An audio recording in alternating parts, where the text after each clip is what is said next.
Welcome to the Wealth Matters podcast, where investors come together to better understand how to build passive cash flow and create generational wealth without all the confusing mumbo-jumbo. Here's your host and co-author of Amazon #1 bestseller, Alpesh Kumar.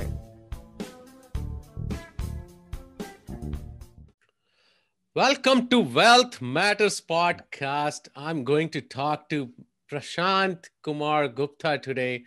Prashant has a goal to acquire and hold stable income producing multifamily and senior housing or assisted living facilities.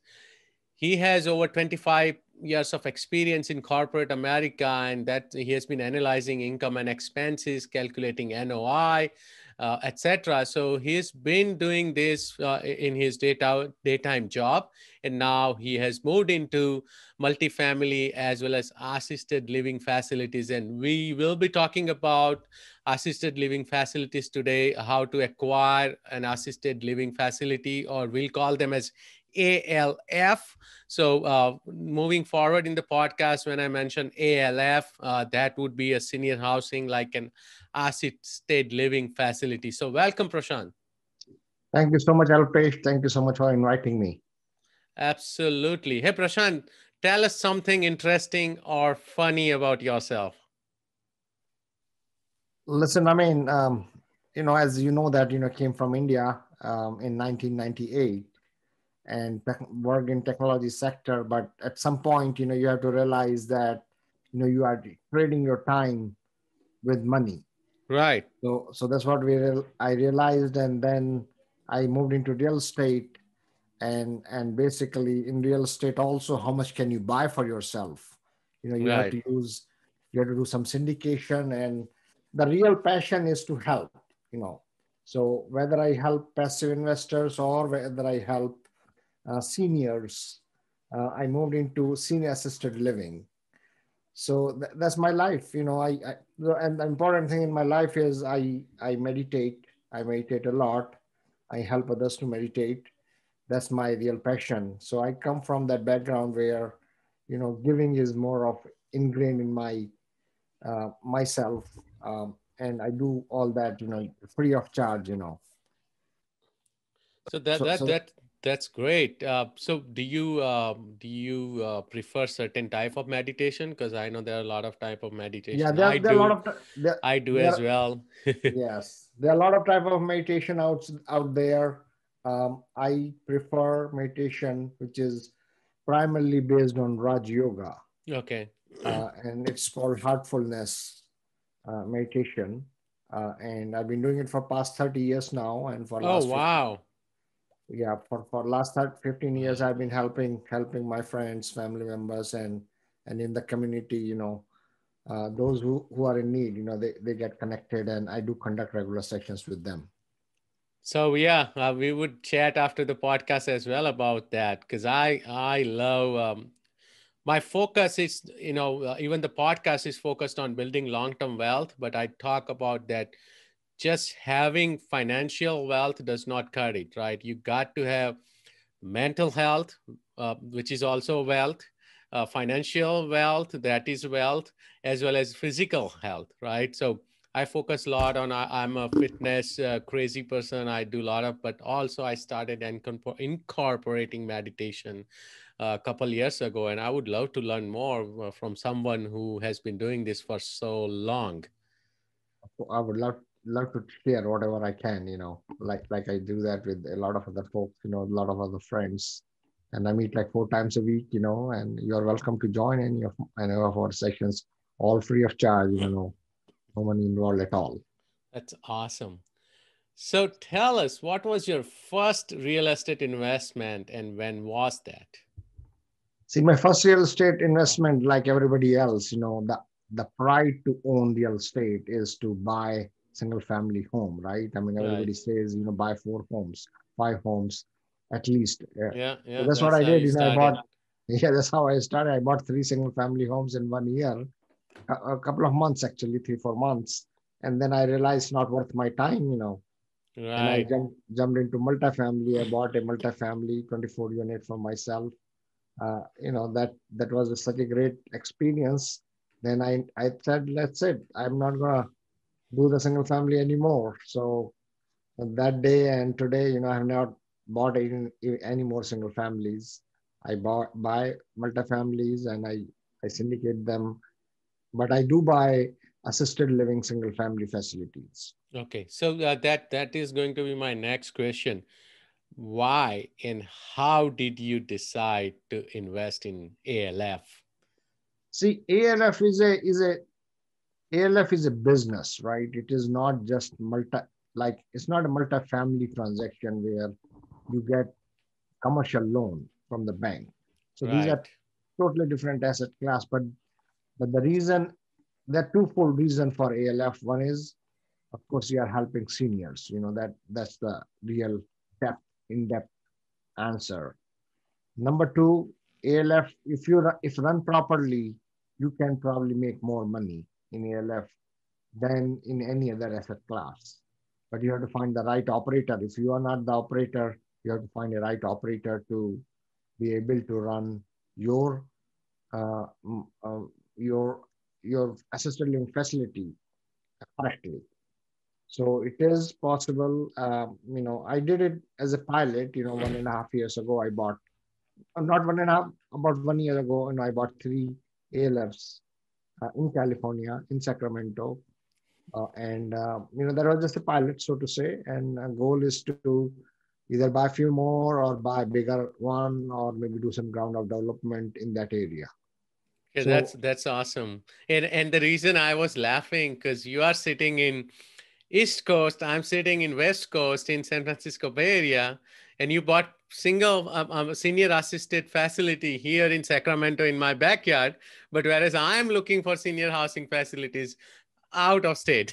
So if someone is watching on YouTube, I was laughing, and of course, because everyone has different ideas. So can you take us through the process of acquiring your first ALF? What you had to go through, and especially you have acquired it again also out of state for you. yeah, so it is a little bit challenging. I would be very frank with you. Buying an ALF is not a straightforward purchase. I mean, maybe I can buy a single family home and then convert it into Right. ALF.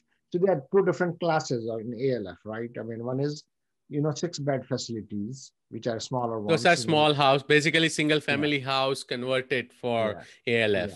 yeah. That is one. And number two is you have big box facilities, which are Right. like 40 units, 50 units, 100 units. We started with the smaller ones because that's where cap rates are much higher. Right. Of course. So we started with that one. The reason for acquiring so what? So the challenges. Let's talk about challenges. Challenges are primarily, getting the financing. Yeah. There are very few lenders who are willing to finance them as a commercial property So did because you you are go through SBA? Because when I and was looking 3 years yeah, ago in the same market, Sacramento and all you were mentioning, we had to only the only option was SBA. yeah. In the first 3 years, I had to go through SBA, and in the one which I'm buying right now, also I'm going through SBA because there is no lender who is willing to give Right. you the money. You can buy a home in your name, and that if it is not occupied by residents, then you can move it into LLC, but that's not the right approach Right. from a business standpoint because loan still exists in your name Yeah. as a personal name. So SBA is the only way to go unless you find a lender. I have spent a lot of time trying to find a lender who would do assisted living uh, properties, 6-bed facilities, but there's nobody out there who would do that. I mean, except SBA. And the challenge with SBA is, you have to have the track record or you have to have the financials of the property to prove what property is making currently, because we are buying business as well as property both. So you Right. are Of paying for the course. business as well as for the property, and then you have to see how much SBA is going to loan on business, because property, yeah, maybe they can loan 85% of the value of the property, but maybe, I mean, I have yet to see uh, for the business. I don't know how much they're going to give, maybe 40%, 50% of LTV. of the purchase price, sorry. So lending is the real challenge. And then you have the challenge for finding an operator who can run it for you, because Right. it is a high cash flowing prop deal, but it is high labor intensive also. There are a lot of regulations. Labor intensive, as well as you are taking care of someone's parents and grandparents and whatnot, right? Yeah. You are dealing directly with the tenants, basically residents. Human beings Yeah, you're dealing with. exactly. Yeah. Yeah, so it is a very compliant, regulatory, compliant intensive regulatory industry. Especially during the COVID time, our paperwork has gone 3 times. Oh, Not right, so right. we are spending so much time on paperwork. I mean, if you don't have a process established correctly, a good operator, you are going to suffer. That's all I can say. But fortunately, our processes are in place. We have good operator, and we are able to generate some cash flow out of it. Got it. So, and how did you find your first ALF? See, I mean, my operator, basically, he's my partner also. So they helped us to acquire some distressed assets. Somebody who was, not doing so much good. Right. So we had three facilities in one intersection, and we bought the businesses probably at zero value Oh, at that nice. time because it was distressed. We paid a little bit more for the property, but then businesses were zero. So we were okay in terms of the financing of it. Uh, and we bought three of them. And you know, that's how, I mean, there are a lot of them in California. If you search Right. ALF, search ALF 6-bed facilities, you will find like tons of Yeah, them. yeah, and we spoke about that right before the Yeah. podcast as well. That 3 years ago, I started looking for ALF facilities in my backyard. Same 6 bed and all. Just after running the number and as you said, labor intensive compliance regulations, etc. Just numbers would not work for me if I buy one. So I'm glad that you bought three. But Yeah. then I only started looking at bigger facilities. But of course, I didn't have experience. Finally, we also spoke about that we are going to build a brand new facility in Davenport, Iowa. So I'm looking forward to that. But yeah, uh, it's very so. Did you go through SBA for acquiring these three properties? Yes, initially we went to SBA. As I said, our business purchase Okay. price was zero or minimal, 5-10,000. But so the whole of it was in the property, and SBA lent on the property 85%, Right. and we are good. We just had to put 15% down for the property value, Okay. and that's about it. And we have the operator, and he's running the show there for us. So another question about the lending is that a recourse loan? Right? SBA, SBA is recourse, right? SBA, all SBA is Yeah, recourse always loans, SBA yeah. is recourse. I'm trying to because I worked with Yeah. them 3 years ago. And the Yeah. second is they required collateral, right? If I'm They correct. require collateral also, yes. I mean, you have the home, basically. Your home is a collateral. Yeah, and that's Um, what that I didn't want to do. yeah. At that time, I'm like, no, not my primary. Yeah, not the You can primary, take, the yeah, you property can that we take any bought. other. Yeah. Exactly. Yeah. The Yeah. property that we bought was the collateral. We have yet to see what happens to the next one, which we are doing right now. Okay. There may be a need to do some collateral there too, additional collateral. So we'll see. Got it. So, what was the process exactly like when you were going through acquiring? Did you ask the operators to look for facility, Yes. and was he working with, or she working with a realtor or someone, or Yes. just So calling? there are specialized realtors who deal in this area.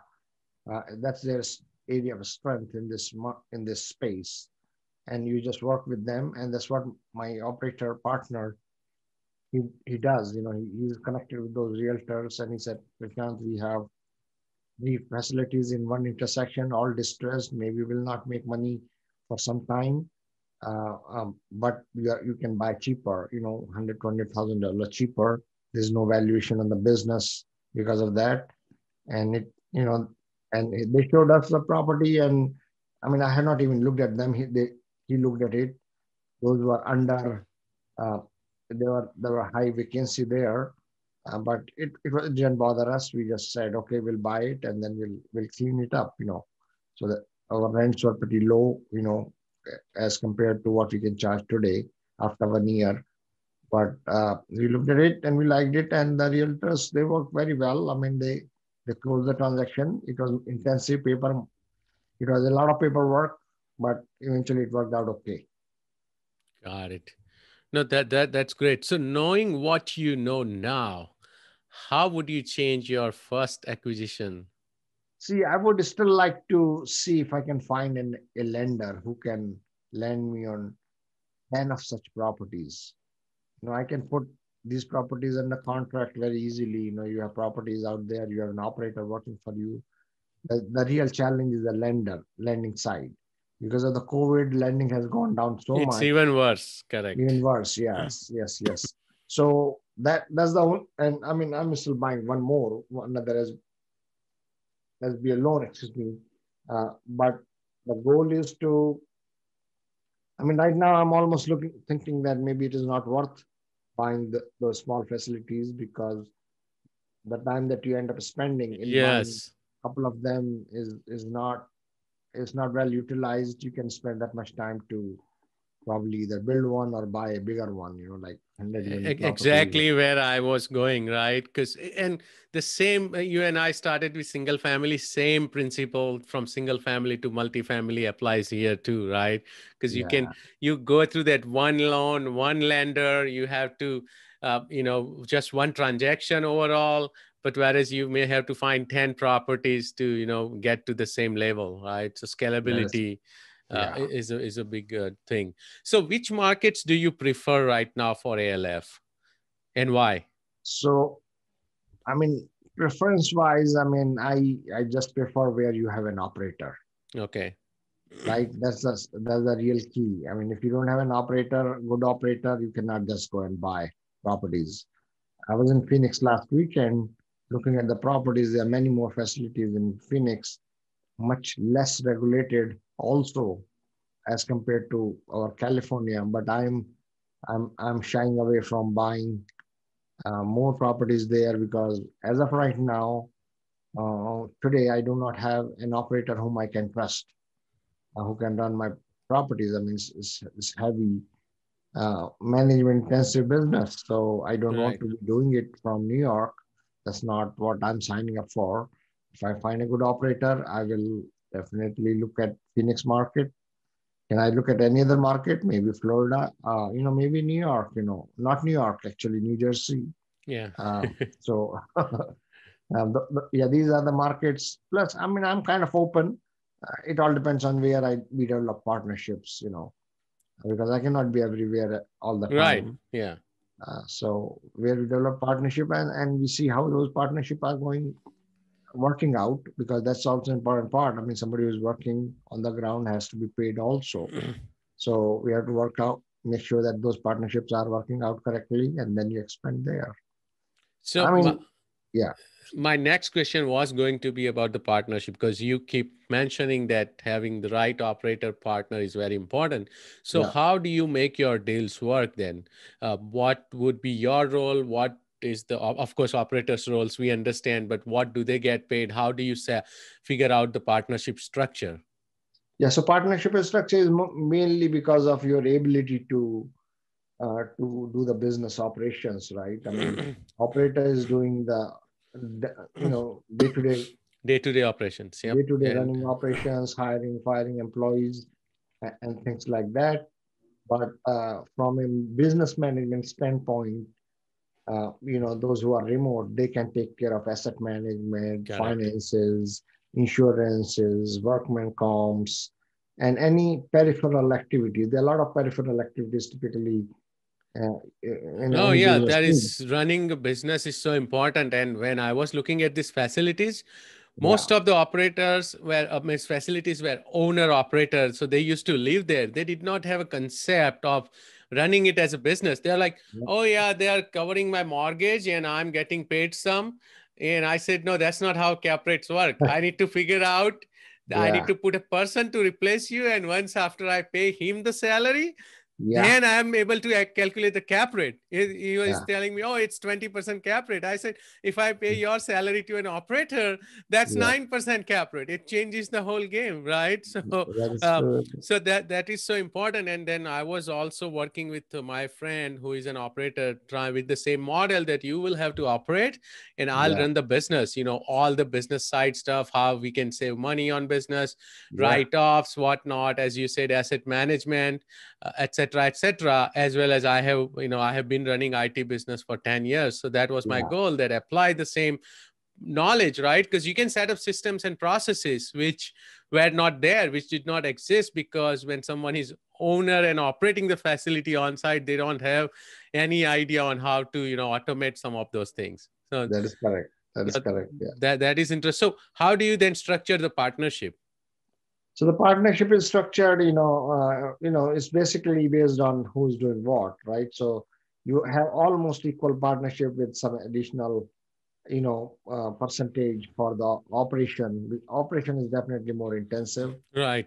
So you put in that little bit extra on the operation side, but then it is equal partnership, uh, in terms of everybody is putting sweat equity, but you know, operators putting maybe a little bit more. Yeah, of Uh, course. so for that you put a little extra on the management fees standpoint. So can you explain your due diligence process? So due diligence process is not like multifamily here, right? I mean, you are buying a single family home. Yeah, yeah. So all you are doing is you are basically acquiring single family with a 6-bed facility, and all you are doing, you're checking the rent roll for last year and this current year, and you are checking the expenses. What are the expenses? Many times, mom and pop owners tend to put more expenses than they should be. Right, Uh, of course, they want to yeah, write off. I've seen yeah, that. yeah, yeah. My truck So payment and my this payment. I'm like, okay, these are yeah, yeah. So you just have to kind of understand it, how what they are doing. It is not a robust underwriting, so to say. It is at a very high level. My rent roll is 25,000. I have 60% expense ratio. Including my 5-7% of management fees, maybe 60 to 70%. So whatever you want to call it, 15,000 expense or 16,000 expense per month. You have the cash flow of like $8,000 in that. So it's a simple due diligence, not much to do. You verify those leases. 1/6 bed, what can go wrong? If right. a tenant is there, his resident is there, he's there right in front of you. When you visit, they are there. It's not that because somebody can say, oh, he has gone to market. That doesn't happen. Everybody's in the house. Right. So you can count them, on fingers, basically. So another question now, this question is more focused on, because we spoke about lending and you said that's the most difficult part. Yeah. But after running the facilities for a year or so, what are some of the pitfalls to avoid while acquiring ALF? Now that you have been through it. Yeah, acquiring is easy, buying a home, you have to basically do your numbers right? I mean, you have to do your numbers right correctly. You do your facilities basically. Uh, you know, you do your number right, basically. That's all it is. Acquiring is the easy part. Running is the challenge, workman comp, issues, all the regulation issues. They take more time. I mean, they are the real problem areas. Other than that, and God forbid you are trying to save some money on the taxes and the workman comp and stuff like that. Never do that. You make sure everything is legal. Oh, That yes, yes. nothing under the table and stuff like that. Because the moment you start doing that under the table kind of thing, you're gonna hurt yourself big time. Oh So, yeah, yeah. uh, I don't think, especially the any businesses like this, or with in any case, we shouldn't be doing that. But yeah, businesses like this, you want everything to be in order, right? Because proper, compliance is proper, looking yeah, for you. proper insurance, proper Yeah, workman comp, yeah, proper. payout, proper skill set, regulations, administrators. So all that needs to be extremely, done carefully, basically, Got it. extremely carefully. Do you have a horror story to share with us? Anything happened in last year or so, or But with yeah, insurance or with a resident or oh yeah. something? Well, every day I hear the horror stories every day. So yeah, like everything else, some workers want to say that they have worked in the night. They go and complain about your business to the state. Oh, wow. And then the next thing you know is a $30,000 bill coming to your way. So yeah, Ooh. that's a horror story in itself. If like this week, the electricity falling. I mean, there are a lot of storms coming in California. Right. Yeah. Last week was very bad. And then this Yeah, week also. yeah. Yes. So this week, we had to, 3 o'clock in the morning, my operator friend had to go out and buy a generator, Ah. install things like that. They happen all the time. Trust me, you know, you will not have shortage of them. So a couple of questions then. So it's a good idea to have generator. When you Yes, are yes, dealing with seniors and all, it's very important, 100%. right? And the second question is, how do you fight back like something like that $30,000 bill from someone bad mouthing you or complaining about the business? Did you fight with the state, or how did you No, you take care of it? definitely have to do your due diligence. How much was valid? How much was valid? How much was not valid? In our case, I think it was partly due to our mistake. Also, I will be honest to say that maybe we did not pay the whole thing. So we had to bite some of it, and some of it was penalty that we had to pay. I mean, some we would have paid. Maybe half of it we would have paid anyway. So maybe half of it was a penalty, and then you learn the lessons and move on. I mean, it's not something that you can, cry upon. Yes, it hurts you, it hurts your bottom line, but it is something that you have. This part of doing business. Sometimes you make money, sometimes you lose money. So uh, Yes, yes. That's the key, right? You have to know that you are not going to have blockbuster deals every time. You just have to figure out how to or navigate the path through yes, those kind yeah, of deals and yeah, issues, right? and Uh, you keep your caregivers happy, so that they are not bad mouthing you right. too much. So No, you that's keep a great. pulse on that. That's the important part. So that's what we learned. We have to keep a pulse on this thing. We have to put our own people in among them. Among 18, among seven of them, one or two of our guys who are, who kind of give us the information inside Right. what's. Yeah, you got to know what's going on in their Yeah, minds. yeah, yeah, yeah. Now, this is awesome. So let's take a quick break. And after the break, we will go through the same 5 questions I ask every guest on the podcast. You're listening to the Wealth Matters Podcast. The Wealth Matters Podcast. For more info about what we do, check us out at wealthmatters.com. It's wealth, WEALTH, matters, MATRS.com. Welcome back to Wealth Matters Podcast. Prashant, are you ready for fire round? I am ready, sir. I'm ready. Let's Shoot it. go. Would you be changing business or investment strategy after COVID-19 is over? There's always a change in the business strategy. You have seen multifamily has been so difficult. That's why we started going towards assisted living. Yep. And if you are not changing yourself, you are becoming stale in a business environment. So there would always be changes in the things that we do going forward. That's awesome. Favorite real estate or finance or any other related book? Um, I mean, I have a lot of books, but they are primarily for my meditation that I do. But other than that, I like Joe Fairless's, best ever multifamily book. I like that Yes. very much. Okay, awesome. Any tool or website you recommend or you cannot live without? See, as much as I hate websites to find properties. I do look at them, LoopNet, Craigslist, to look at Of course, comps that's and where stuff. we find ALF. Yeah, so as much as I hate them, but I cannot live without them. They give me the insight of what's happening in the market.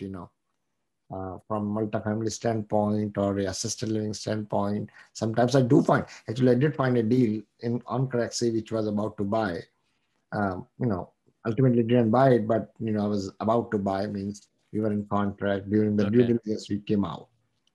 Yeah, and that's how I was in contract 3 years ago, and I found it on LoopNet. No, actually, didn't find the property on LoopNet, but Yeah, I started working with that agent who yeah, had properties on LoopNet, and then we built repo, and that's how. But yes, that's one of the ways as well.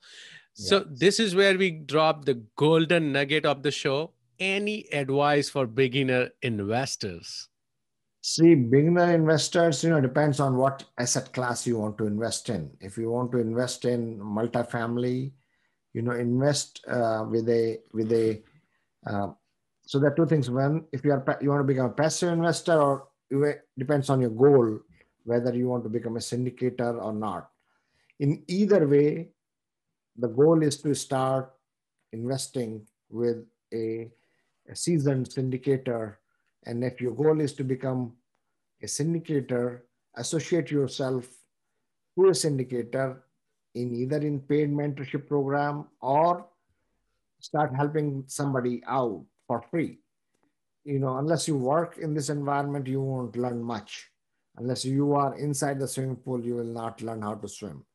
So, and for that, you need to either be part of a group, mentorship group, or become part of a group in which you can help, you can give your services for free. I mean, without expecting anything, and eventually you'll get something back.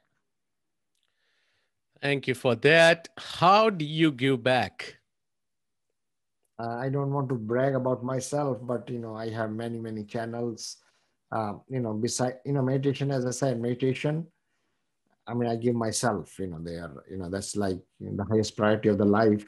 In addition to that, I have these podcast appearances, or I have my own webinars, Facebook posts, education platform for passive investors.